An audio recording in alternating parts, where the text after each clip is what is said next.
nandito na naman tayo para sa isang napaka-sweet at nakakakilig na love story nila Kalingap Edu at Ate Viancy. Tulad mo ay aking makilala at kung ano ako'y Para sa pagpapatuloy ng ating love story ay nandito pa rin ang EDC Love Team sa kanilang pinuntahan ngayon dahil ang buong Kalingap Team ay nasa Baguio. Pagkatapos ng kanilang paggagala noong umaga na suot ang traditional costume o damit ng mga taga Baguio ay kinagabihan gumala-gala muna sila at marami din talaga silang napuntahan at dahil nga sa kasikatan nila marami na rin talaga ang nakakakilala sa EDC Love Team at sa Kalingap Team kaya dinumog din talaga sila ng mga EDC lovers doon sa Baguio at marami ang nagpa-picture sa kanila. Talagang sikat na ang love team na ito kaya naman nakakatuwa na marami na silang mga supporters. through wind and through rain, through trouble and pain. If ever my heart strained,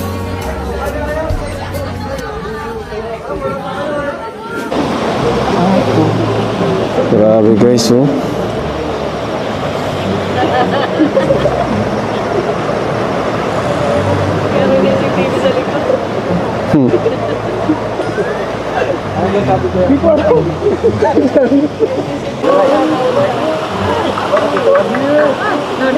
Grabe guys, may sariling moment ang EDC guys, oh. Grabe guys. May sariling moment ang EDC guys.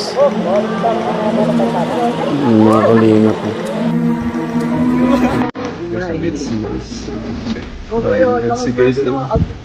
Grabe guys. Cool. Lasa. Grabe guys.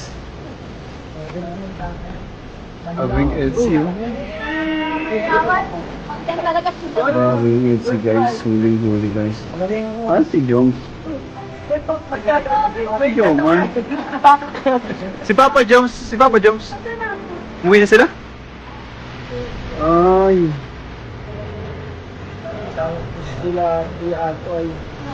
Grabe guys. Huling-huling. Huling-huling EDC guys.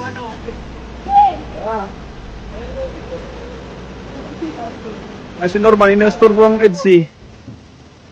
Sabi mo si Norman, mag-istorbohin. Kumusta ko siyang bakasyon mo, coach, dito sa Baguio, coach? Sulit na sulit po nakapagpahinga. Oo nga, ano, puro trabaho ka rin eh. Oo nga po, ngayon lang Parehas tayo. Kaya thank you po, thank you. Kaya nga, coach. Grabe, sobrang ganda pala talaga sa Baguio. Lalong-lalo na kapag umabot ang gabi dahil marami din talagang mga Christmas lights o mga pailaw doon kaya mas lalong nag-enjoy sa view ang EDC Love Team at ang buong Kalingap Team. ikaw lang ang tinitipon. Huling-huling EDC guys.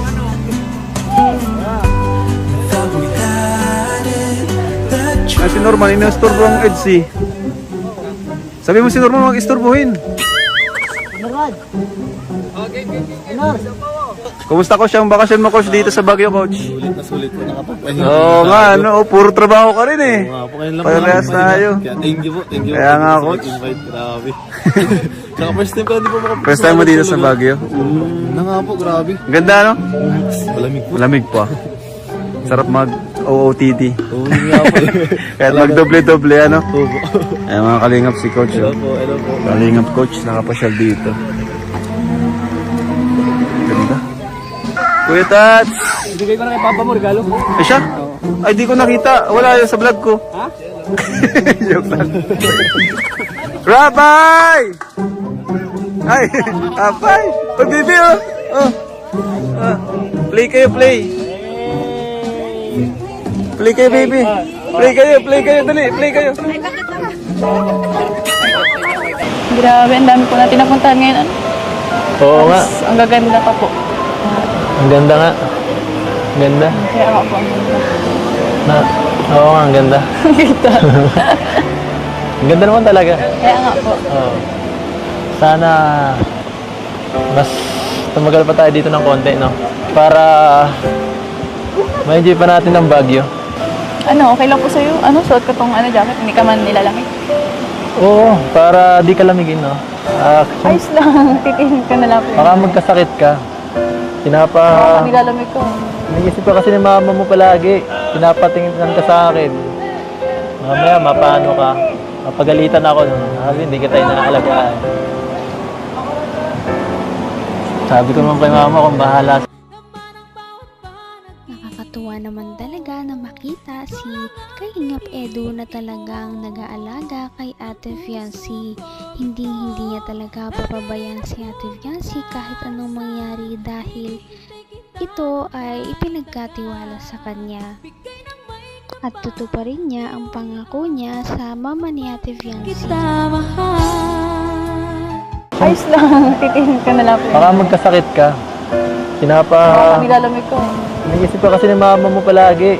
Pinapatingin ka sa akin. Mamaya, mapano ka. Mapagalitan ako nun. Sabi, hindi kita inaalagaan. Sabi ko naman kay mama kung bahala sa'yo eh.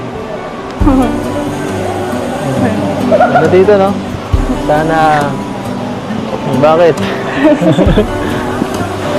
Anong experience mo ngayon sa Baguio?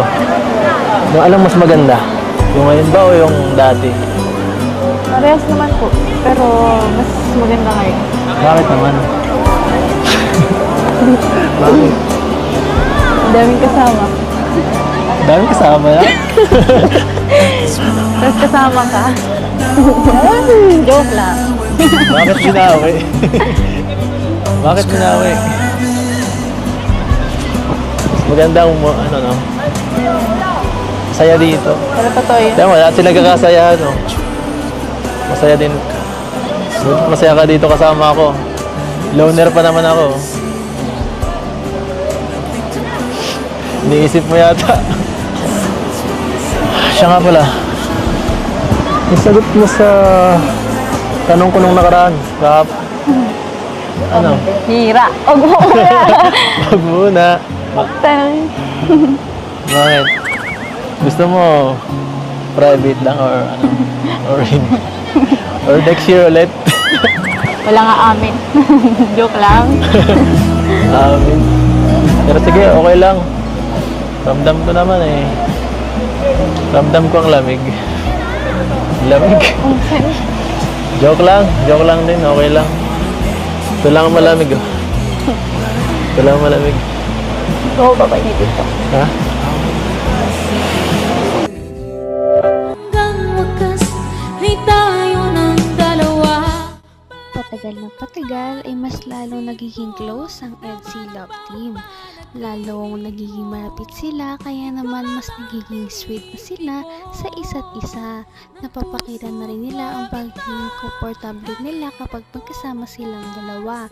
Kaya makikita talaga natin kung gaano kalakas ang chemistry ng isang EDSI Love Team. Abot kamay na kita.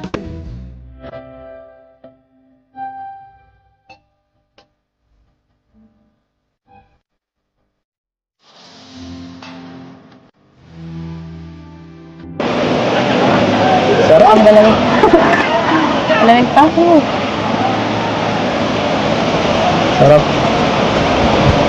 Gamitan pa natin ito. Pinahiram mo akong jacket.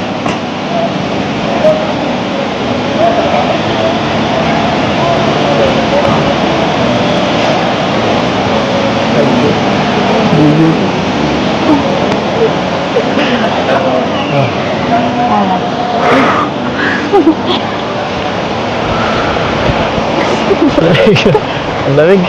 Tingnan.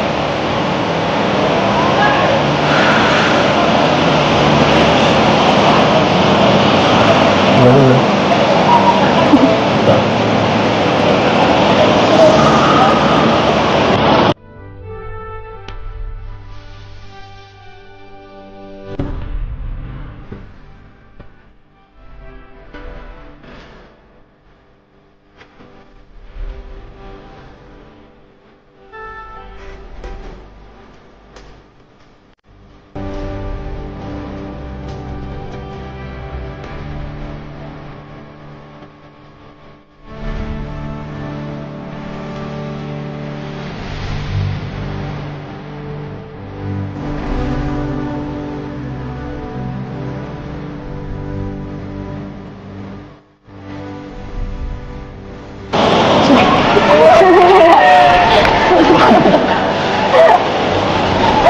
Bigay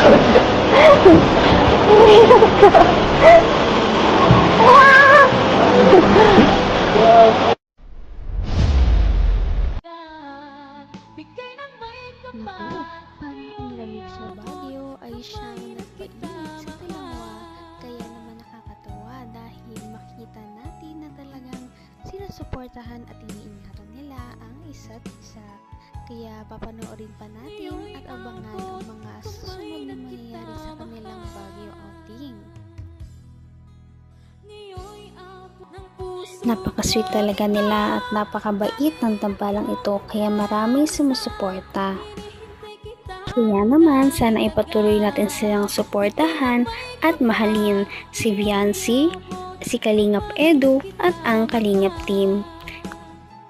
Yun lamang at maraming salamat sa panonood. Abangan natin kung magkakatuluyan ba talaga si Kalingap Edu at Viancy. Hanggang sa muli. Bye! Ngayon'y abot